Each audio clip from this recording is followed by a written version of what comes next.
what's happening, everyone? It is I, the man, the myth, the mustache, Tim here, and I've got a brand new video for you. Welcome to part 11 of What If Deku Had Full Counter. Please sit back and relax because you are in for a treat. With that out of the way, let's get this story going, shall we? Kirishima called out, "Be careful, Kiyo! He'll paralyze you if he licks your blood!" "Thanks for the heads up, Red. Shall we dance, Stendhal?" "With pleasure!"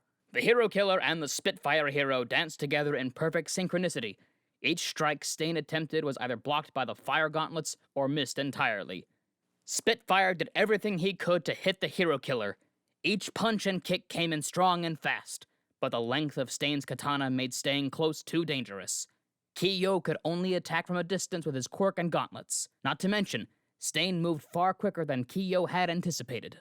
Stain's patience was wearing thin. He had no idea if other heroes were on their way or how long his paralyzed victims would remain motionless. The Hero Killer rushed at Kiyo, a foolish move in close quarters, if Stain was aiming for Kiyo, that is. Spitfire kicked at his opponent. The assassin slid under the blow and cut the hero's leg. Kiyo stumbled for a time as he gasped in pain. Stain towered over Tenya, his katana poised to strike. Hizashi called out, "No!" Kiyo lunged for Stain, despite his leg injuries. A fireball formed in Kiyo's mouth just as Stain licked his blood. Tongues of fire barely escaped as Kiyo fell. Well, you sure showed me a good time. I bet the ladies enjoy throwing themselves at you. I find no joy in that, whether it's a man or woman. Do you think that's all I care about? You were Endeavor's sidekick back in the day. You're probably a hero for the same reasons as him. Fame, glory, and recognition. That's what you think of me? And you think I care? Buddy, I haven't cared about people's opinions of me since middle school. I'm a hero because it's what I'm good at, and not everyone, whether or not they have a quirk, can protect themselves. Stain became intrigued and curious. He grabbed Kiyo by his hair, forcing him to look him in the eyes. So what? You're a combat junkie? No. I just know what I'm good at and put it to use. I know heroes aren't what they used to be, but who says things can't change? Stain pushed Kiyo's face into the asphalt before walking away. Perhaps I misjudged you. You may be a worthy hero after all, but this boy, Ingenium. Ida screamed out as Stain drove his blade into the young man's arm. The cries of pain tore at Kiyo's heart as the assassin twisted his sword deep into the wound. "Don't do it, Stendhal! Let the boy go! Kill me instead! He has his whole life ahead of him. Please, don't rob him of his future!" Kiyo's conviction caused Stain to freeze. He heard no pride, hesitation, or ulterior motive. Only a fallen hero begging for a young life to be spared. Kiyo was a man ready and willing to die, and it wasn't for martyrdom's sake. The assassin returned Kiyo's gaze. Stain had only seen one other hero with such fire in his eyes. Kirishima could hear someone running from behind him. He turned to see Midoriya running their way. That's when the redhead realized that he could move again. But that didn't make sense. He was the second to last one paralyzed. Why was he moving now? A trash can lid was chucked at the Hero Killer, striking him with great force. Midoriya ran up to Stain and counterpunched him with all of his weight. The assassin was thrown back several feet. "Taiko, what are you doing here?" Hizashi said. "I saw the message you sent to Endeavor. Shoto and I are here to help." "Okay, but where's Shoto?" Izuku searched for his cousin but couldn't find him, which was worrying. Stain lumbered forward and raged. He was sick of all these kids getting in his way. The Kitsune hero noticed the assassin rushing towards him, his katana thirsting for blood. The young man prepared a counter, but Red Riot beat him to it. The sturdy hero gripped the blade tightly before snapping it in half. Stain was knocked back by a hardened blow to the face. "Glad to see you back in the fight, Red Riot. I'm shocked that I'm able to move. Stain licked my blood and paralyzed me before he even got to Kiyo. If anything, Native or Ida should be the ones on their feet." The gears were spinning a mile a minute in Izuku's head. "Red, what's your blood type?" "It's O-type." "Oh, wait!" They discovered the weakness in Stain's quirk. This was going to be an uphill battle. The young heroes and the assassin clashed, the assassin now brandishing 2 combat knives. Despite being substantially outmatched by the Hero Killer, Red Riot and Taiko Sochi made an excellent defensive tag team. Kiyo laid there terrified the entire time. His apprentice and son were fighting a real murderer while he couldn't defend them. Stain targeted Red Riot, slashing at the young man's eyes and chest. The sturdy hero fortified his defenses. As the onslaught hit, he closed his eyes, a mistake he'd soon come to regret. The intensity of the attack knocked Red Riot off balance, allowing Stain to knock him to the ground. When the assassin hurled a knife at Taiko, he thought he was prepared. He easily countered the attack. The Kitsune hero was unprepared for Stain's speed, however. The hero killer kicked the young man in the solar plexus with his steel-spiked boot. Blood soaked his uniform as all the air was forced from Taiko's body. Falling to his knees and gasping for his breath, the son of the Spitfire was at the hero killer's mercy. Stain didn't know if this green-haired child also had an O-type blood, and he wasn't going to take any chances. He was going to slit this kid's throat. Rage coursed through Kiyo. Not again. Blinding blue light rushed at Stain before he jumped away. Was it Endeavor or that Shoto kid? Neither, actually.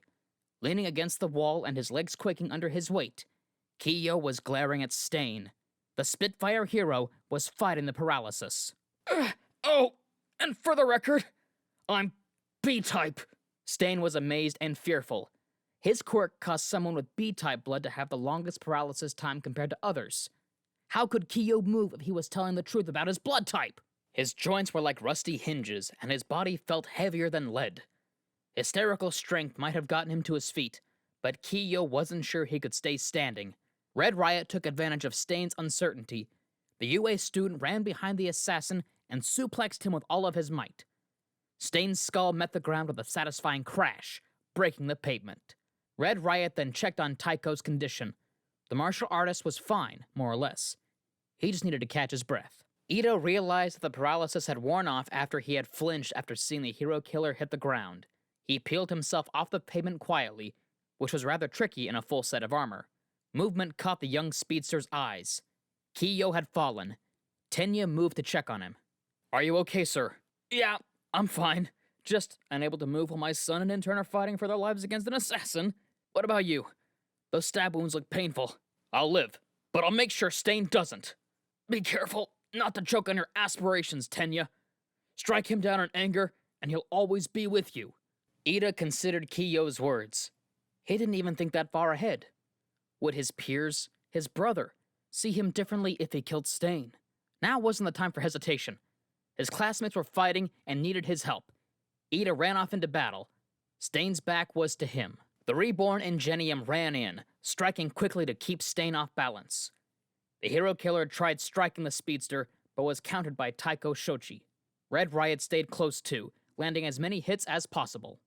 Stain was becoming overwhelmed. The assassin flipped out of the way of Ingenium and Red Riot's attacks. This wasn't getting anywhere. Red Riot watched Ida running in and out of Stain's attack range, while Taiko kept any of the assassin's deathly strikes from landing. The sturdy hero watched how his green-haired classmate used his quirk before getting an idea. Ingenium, run circles around Stain. Taiko, throw me! On it! The armored team did as ordered, making sure to stay out of the hero killer's range. With a hefty throw and a strong counterpulse, Red Riot was thrown skyward. Kirishima wasn't expecting to be launched 13 stories into the air, but he had tried not to let that get to him. He began to fall and readied his attack. Ida ran away from Stain when he noticed the redhead's rapid descent. The hero killer was grateful for the breathing room until he looked up. Meteor! Strike! The attack struck true. Dust and debris scatter from the impact site. Stain lay in the middle of it, beneath Red Riot's feet, unconscious. A sense of catharsis washed over the heroes. Once the paralysis wore off, Native restrained Stain while Kiyo tended to the UA students' wounds. Despite the absolute reckless endangerment that Ida's actions put everyone into, the Spitfire hero was proud of their efforts and teamwork. He pulled the three boys into a hug, relieved they were all alive. I'm all done over here, Kiyo, Native said. Nice rope work, Native. You took all of his weapons, visible and hidden, right? Native was confused by the question. He was quite certain that the vigilante didn't have any more weapons. Kiyo checked Stain thoroughly, finding a pocket knife in one of the arm guards. Ida asked, How'd you know he had a hidden blade? Just a hunch. Assassins and hidden blades tend to pair nicely, like a wine and cheese. Kiyo handed the pocket knife to Ida, confusing the young man. You want revenge, right? Well, here's your chance. Native chastised the Spitfire hero, while Red Riot was stunned to silence. When Kiyo steely looked pierced the enraged pro-hero, he went mute. Red Riot and Taiko Sochi were about to stop their vice rep, but Kiyo got in the way. Both young men were conflicted. Ida was face-to-face with the hero killer. It would only take one slash to exact revenge. The fallen heroes would rest in peace, and Tensa would never have to worry about Stain again. Ida opened the knife and pushed the blade on the villain's neck. Izuku sensed his father becoming tense. Things remained still for what seemed like hours. The quiet click of the pocket knife closing gave solace to the heroes and UA students. Ida returned the knife to Kiyo. He assured the young man that he had made the right decision. The group walked to the streets, with Kiyo and Red Riot carrying the unconscious killer. Yo, Kiyo, were you really gonna let Ida, do that to Stain? I would have broken his arm if he did. But I knew Speed Racer didn't have it in him. He just needed closure. The group was met by Gran Torino and other pros, who were shocked to see Stain captured. Native began reporting on the situation, while Kiyo occasionally chimed in to confirm things and tell his side of the story. The fire breather was starting to calm down from the adrenaline rush and started to notice the pain in his leg. Stain slashed him deeper than he thought, and he wanted to get off his feet ASAP. Endeavor had been chasing the winged Nomu for a while. If it weren't for the skates in his boots, he probably would have lost sight of it a couple of blocks ago. Hopefully, the heroes he gave the address to were giving Kiyo the backup he needed. And, as though through divine intervention, Endeavor rounded a corner and saw the Spitfire reporting to those same heroes. The Nomu was heading his way, and no one was the wiser. Kiyo, Dragon Pincer! The Spitfire hero was quick to hear, and even quicker to step in. He remembered their combo move callouts perfectly. The Fire Brothers unleashed their blazing attacks, trapping the beast as it cried out. The Nomu fell limp, and the pros ceased fire. Endeavor skated to Kiyo's side, thanking him for the assist. Kiyo wasn't listening. He was looking at Endeavor's footwear. What's wrong? You nerf herder. You said the flame skates were a ridiculous idea. You said you'd never even find them useful. I initially thought they were stupid, and I never said they'd never be useful. I said they were highly situational. The Fire Brothers bickered for a bit while the other heroes watched. They're arguing like children. I know, it's hard to believe they're both high-ranking heroes, huh? You believe someone like Endeavor is a true hero? An intimidating chill consumed the area as the hero killer spoke. He doesn't care about people, only fame and glory. There are only two heroes that roam Japan, and one stands before you. Stain turned his empty glare to Kiyo. The Spitfire met his gaze, unflinching. You can lock me away all you like. Until true change happens within this corrupt hero society, I will continue to appear. The hero killer's wicked laughter rocked everyone to their core. Everything died down as Stain lost consciousness once more. Endeavor questioned Shoto's whereabouts. Taiko shamefully stated he and Sho-chan had become separated, and he had no idea where he was. Kiyo assured his family not to worry, and that he would look for him. This video is sponsored by NordVPN. Staying safe online is an ever-growing difficulty, and hackers could exploit you. NordVPN allows you to change your IP address, making you harder to track, securing your privacy. In addition to providing you with safe passage through the web, you can also expand the reach of your favorite streaming services. Are you tired of going through 2, 3, or even 4 streaming services to watch your favorite anime? Well, with NordVPN, you can change your country and be able to binge shows like My Hero Academia, Naruto, and many others on your favorite streaming service with just a press of a button. Check out the link in the description for 72% off when buying for 2 years at $3.29 a month. This deal is for a limited time only. And thank you once again to NordVPN for sponsoring this video. I appreciate the company, EasyBake, but I can handle this. I'm worried for my son, Kiyo. If that long-haired woman you saw is a League member like those boys believe, Shoto will need both of our help. Yeah. Bet it would be devastating if you lost your perfect creation. Damn it, Hizashi! I understand now why you haven't spoken to me in 11 years. I'm the worst kind of man! Kiyo was surprised by this sudden outburst. I treated Toya and Shoto like soldiers, and I've all but ignored Fuyumi and Natsuo. And what happened to Rei? My snow angel. I'm renewing the oath I made all those years ago. I swear to be a loving husband and a just father for the rest of my days. By my words, I vow to undo the damage of my father and make up for my transgressions. A smile came to Kiyo's face. He gently punched Endeavor's arm, a loving gesture the two hadn't shared in a long time. Good to have you back, big brother. The two continued investigating. They found the aftermath of a nasty-looking battle in the opposite direction of the Stain battle. Melting ice and smoking trash decorated the area. Trash cans and other refuse seemed to have been used as projectiles, given that they were either dented beyond repair or sticking out of the walls. The ashes are still warm. This was recent. Shoto must have gotten into a fight. But I can't tell who won. Kiyo took a closer look at some of the ice. Looks like pink hair's inside. Seems likely that Yitsumo woman was here. Find any blood, Fire Lord? It could help us find the boy and figure out his condition. Nothing, aside from the pool of it filling your boot. Kiyo just now noticed his wound from Stain hadn't stopped bleeding. Cursing under his breath, the Spitfire quickly bound it with some gauze from his pockets. Endeavor insisted that Kiyo leave the search to him, but the stubborn fire breather was staying. Something about the ice and fire attacks didn't look quite right to either man. The flame hero mimicked the movement of how a fire attack was thrown. The trajectory and the scorch marks weren't lining up. Something outside of Chili Pepper's control moved his fire, and his ice too by the looks of it. I heard that woman has a psychic quirk. Telekinesis, I think. A chill cut through Endeavor's soul, a horrid knot twisting his insides. He already lost one of his sons. Enji didn't know what he'd become if he'd lost another. Let's move on. There's nothing else. Shh! Excuse me. Shut up, babyface! Listen! In the distance, they heard singing.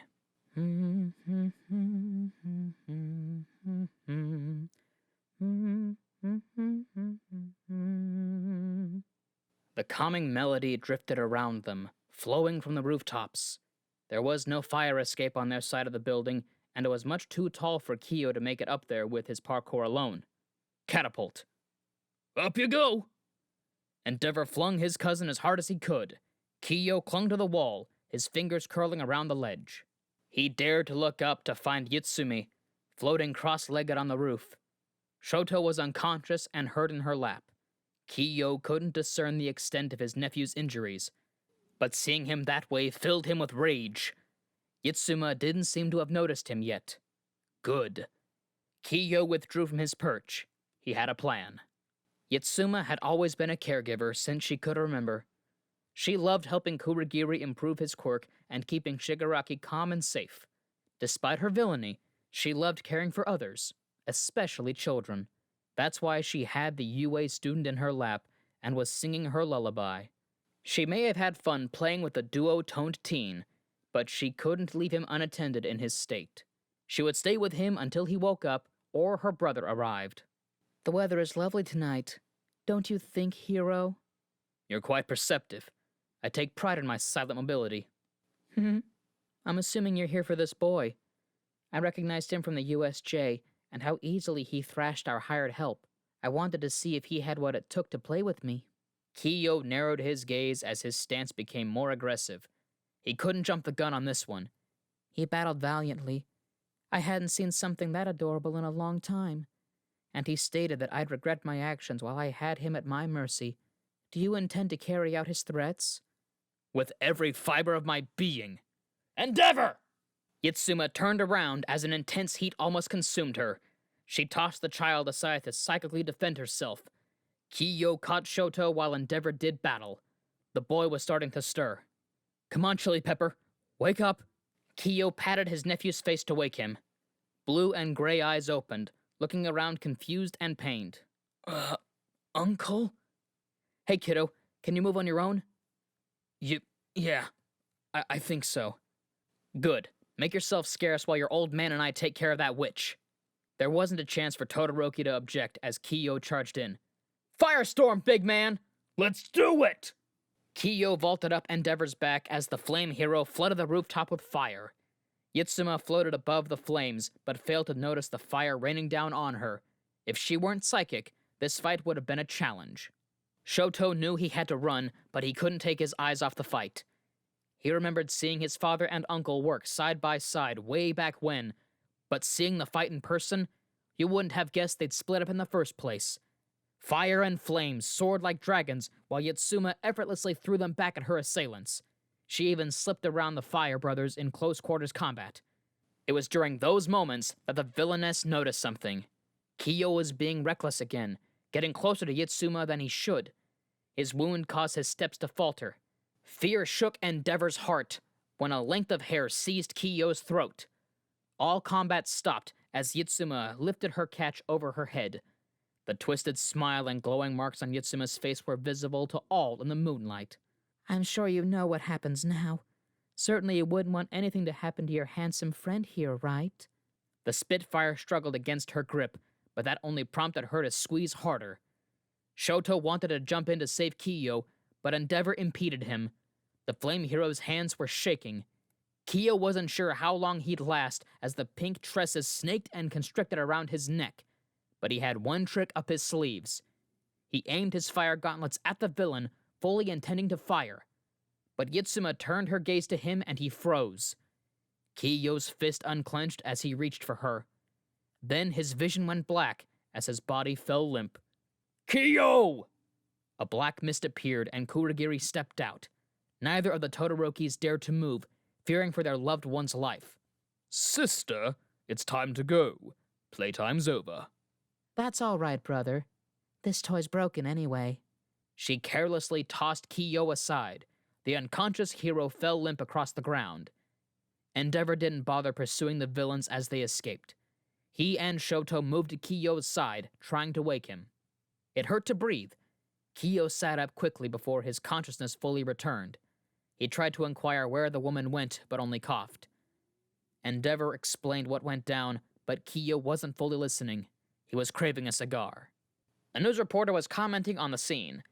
Just the other night, the ruthless hero killer Stain was defeated and apprehended by the number 2 hero Endeavor and the number 17 hero, Kiyo. Kiyo talked to Red Riot. It's a shame you and your friends couldn't take any of the credit. You guys did some damn good work. A toothy grin came to Red Riot's face. Aside from being scolded by the Hosu police chief, the internships had continued without much trouble. The dynamic duo had just returned to the Crimson Torch from a patrol. The redhead was following Kiyo to his office, where the Spitfire said there was someone he wanted Red Riot to meet. A man with graying red hair had his back turned to the door as Kiyo and Red Riot entered. The elderly man was looking at an old photo of Crimson Riot and a younger Kiyo. A nostalgic chuckle came from the old man as he turned to his old friend. I can't believe you kept this picture. That's my favorite pic of us. We took down a rhino mutant and a goblin on a hoverboard that day. It's one of my favorite missions to look back on. If you say so. Ah, so this is the young man who wants to carry the Riot name, huh? Kirishima had stars in his eyes. The manliest man to ever be a hero was standing before him. The UA student had to slap himself to make sure he wasn't dreaming. Yes, sir. You're such a big fan of me. Wait, no, switch those around. I'm such a big fan of you. It's such an honor to meet you. Kiyo left the redheads to their discussion. He wasn't in much of a mood for conversation. He went to the roof and had a smoke, away from prying eyes. Since his encounter with Yatsuma, Kiyo's quirk wasn't working. He'd try to do it, but not even fumes would expel. For the time being, smoking was the closest thing he could do to fire breathing. I thought I might find you up here. The last person that Spitfire expected to see was Sir Fencer. He quickly tried snuffing a cigarette, but the swordsman impeded his boss. If that's how you cope, that's how you cope. I'm not here to judge. Silence hung over the rooftop as Kiyo continued to smoke. You haven't been your usual self since Hosu. You may think you're good at hiding it, but most of us here can read you pretty easily. Would it be obvious to anyone else? No, I don't think so. Want to talk about it? Kiyo wasn't sure what to say at that moment. Eventually, the Spitfire opened up as the gentlemanly swordsman listened. Dabi wasn't too sure about joining the League. They didn't seem to be following Stain's ideology as he thought, and their leader acted like a spoiled brat. The only reason he and the bloodthirsty blonde Toga didn't start an all-out brawl was due to the effects of Kurogiri redirecting the attacks and Yatsuma holding back Shigaraki. The scarred villain wasn't sure what the creepy woman had said to the young man, but he could hear her sing something. He heard the melody clearly as Yatsuma led Shigaraki out of the room. Something nagged in the back of his mind, telling him he heard that song before. I apologize on Tamura's behalf. He's not very fond of the hero killer. I can't blame him, though. But Mr. Staney's so amazing and cool. I want to be just like him, and I want to kill him, Toga said. I think that's a wonderful aspiration, Toga dear. You'll become a better assassin than him. I just know it. Toga smiled and blushed as Yitsuma cupped her face and tidied the young girl's hair. Dabi glared at the floating woman, his feelings towards her conflicting. Do you need something, Dabi? That song you sang earlier. It sounded familiar. Where'd you learn it? The air around Yitsuma changed. She seemed to be confused by the question and was pondering for several minutes. I don't understand your question. I've known that song since the day I was born. It's always been with me. Cut the crap. You had to have picked it up from somewhere. I assure you, this song has been with me for as far back as I can remember. Tell me, what has you so interested in my lullaby? Dabi fell quiet and turned away. Long-forgotten memories returned to his mind. It reminded me of my childhood. That's all. Toga replied excitedly. Ooh, are you gonna tell us about your traumatic backstory? You've definitely got the scars to have one. No way in hell, brat. Toga pouted and whined childishly. Yitsuma quietly chuckled to herself. The older woman wished from the bottom of her heart for these children to join her family. And that's our video for the day, so thank you all for sticking around. I hope you enjoyed it. Now, there are a few more things I'd like to go over with you before the video ends. First, if you're in the mood for more content, We the Celestials has got you covered. Our We the Celestials My Hero Academia and Naruto What If channels retell the story of their namesake anime with a twist. Check it out if you're interested. Second, on behalf of We the Celestials, I want to thank everyone involved in the production of today's awesome content. Their details are also in the description. Give the writer and the editors some love. They do a lot of hard work here. Lastly, if you're interested in what we do here at We the Celestials, I want to extend an invitation to join our team. We only have one caveat. You must be 16 years or older to join our crew. You can sign up for whichever category fulfills your interests by joining the recruitment Discord in the description below. We're always looking for new members to join us. And with that out of the way, thank you all for watching and have an amazing day. And as always, be kind to yourselves, be kind to others, and stay awesome. This has been Tim, Mustache out.